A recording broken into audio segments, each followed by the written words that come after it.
Okay. जैसे कि हमने कहा था, वीडियो के ज़रिए हम क्लासेस स्टार्ट करेंगे, जिसमें हम छोटा छोटा वीडियो बनाकर 3-4 पार्ट में जितने टॉपिक है उतने वीडियोस बनाकर आपको इजी से क्वेश्चन पूछने का भी मौका मिल जाएगा। तो हमने पहला जो टॉपिक डाला था इंडियन काउंसिल एक्ट ऑफ 1935, शायद हमें इस क्लास में भी पढ़ा चुके थे, जो रनिंग बैच था इंडियन मॉडर्न हिस्ट्री का। और उसमें हम काफ़ी कुछ भी पढ़ चुके थे कि 1935 के एक्ट पास होने तक कौन कौन से इंसिडेंट भारत में हो चुके थे। अगर आप ये जानें कि सिविल डिसऑर्डिनेंस मूवमेंट स्टार्ट हो चुका था, और सिविल डिसऑर्डिनेंस मूवमेंट के साथ साथ फर्स्ट राउंड टेबल समिट हो गया था। और जब कांग्रेस ने इसमें पार्टिसिपेट नहीं किया तो उसके लिए गांधी इरविन पैक्ट हुआ, और उसके बाद सेकेंड राउंड टेबल समिट में गांधी जी पार्टिसिपेट करने गए, और उसके बाद थर्ड राउंड टेबल समिट हुआ। उस समय इंग्लैंड के प्राइम मिनिस्टर हुआ करते थे मैकडोनाल्ड। तो जब सब ये काम चल रहा था धीरे धीरे, तो इसी टाइम में थर्ड राउंड टेबल समिट के बाद भारत में आया था कॉम्युनल अवार्ड, जिसे बोला जाता है, या सांप्रदायिक पंचाट जिसे कहा जाता है। तो सांप्रदायिक पंचाट में जो भारत के अनुसूचित जाति के लोग थे, शेड्यूल कास्ट के लोग थे, उनको सेपरेट इलेक्टोरल दिया गया था। 1909 में जैसे मुस्लिमों को दिया गया, और 1919 में जैसे क्रिश्चियन और सिखों को दिया गया। तो गांधी जी इसके फेवर में नहीं थे।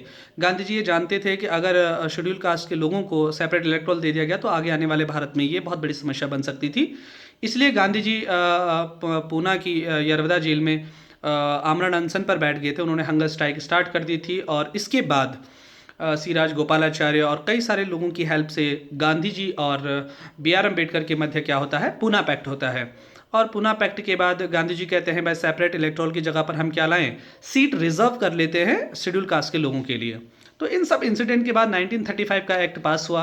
और 1935 के एक्ट में बहुत ही इंपॉर्टेंट बातें जिनमें हम स्टार्ट करने जा रहे हैं। पहली बात जो ये थी कि 1919 का इंडियन काउंसिल एक्ट था, उसमें स्टेट में डुअल गवर्नमेंट सिस्टम इस्टेब्लिश किया गया था। जिन बच्चों ने क्लास में पढ़ा होगा उन्हें पता होगा कि what is the meaning of dual government system and ये कैसे वर्क करता था। तो उसे 1935 में आकर एक कंप्लीट अकाउंटेबल गवर्नमेंट में कन्वर्ट कर दिया गया। कंप्लीट अकाउंटेबल गवर्नमेंट का मतलब ये है कि जो स्टेट की लेजिस्लेटिव असेंबली विधानसभा होगी, उसका चुनाव इलेक्शन जनता के द्वारा किया जाएगा, और वो सरकार जनता के फेवर में अकाउंटेबल होगी। और ये इलेक्शन 1937 में होता है, जो हमारा नेक्स्ट टॉपिक है, जिसे मैं पूरा अभी एक्सप्लेन करूंगा। तो जब ये सारा काम हुआ, पहला प्रोविज़न ये था, बहुत अच्छे से इंप्लीमेंट हुआ। सेकंड था, सेंटर में डुअल गवर्नमेंट सिस्टम ला दी गई। जैसा प्रोविज़न, जैसी डुअल गवर्नमेंट 1919 में स्टेट में लाया गया, वैसे ही सेंटर में ला दिया गया। दूसरा प्रोविज़न ये था। और तीसरा प्रोविज़न ये था कि भारत में एक फेडरल गवर्नमेंट का स्ट्रक्चर बनाया गया। फेडरल गवर्नमेंट क्या होता है, कैसे वो वर्क करता है, अगर जिन बच्चों को पता नहीं है वो मुझे कमेंट में लिखकर भेज दीजिएगा, ताकि मैं इस पर भी एक वीडियो बना दूं। तो फेडरल गवर्नमेंट ला दिया गया, सेंटर और स्टेट के बीच में डिवीजन ऑफ पावर कर दिया गया। ध्यान से सुने, डिवीजन ऑफ पावर कर दिया गया। State list, union list, कॉनकरेंट list बना दी गई। और उस समय की जो रेजिडुअल पावर होती थी, अवशिष्ट जो शक्तियां होती थी, वो गवर्नर जनरल के हाथ में दे दी गई। और प्रेजेंट टाइम में जो रेजिडुअल पावर होती हैं, जो अवशिष्ट शक्तियां होती हैं, वो किसके हाथ में चल जाती हैं, वो सेंट्रल गवर्नमेंट के हाथ में है प्रेजेंट टाइम में। उस समय रेजिडुअल पावर किसके हाथ में थी, गवर्नर जनरल के हाथ में थी। तो ये कर दिया गया, division of power between the centre and state कर दिया गया। 3 लिस्ट बना दी गई। एक प्रॉपर फेडरल गवर्नमेंट सिस्टम क्या होने लगा, डेवलप हो जाने लगा। अब जरा आगे ध्यान दीजिए, अगला टॉपिक क्या था।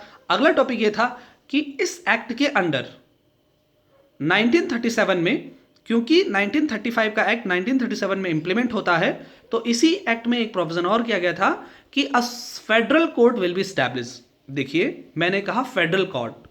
फेडरल कोर्ट का मतलब है संघीय न्यायालय। सुप्रीम कोर्ट 1773 में बनाया गया था, कि एक्ट के अंदर 1774 में बना था, और ये क्या था, सुप्रीम कोर्ट, इसका एस्टैब्लिशमेंट कर दिया गया था। और ये बहुत ही इंपॉर्टेंट प्रोविजन है 1935 के एक्ट का।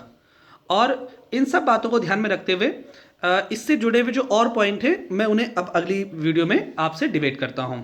ठीक है, इससे रिलेटेड जो भी क्वेश्चन है तुरंत पूछ लीजिए।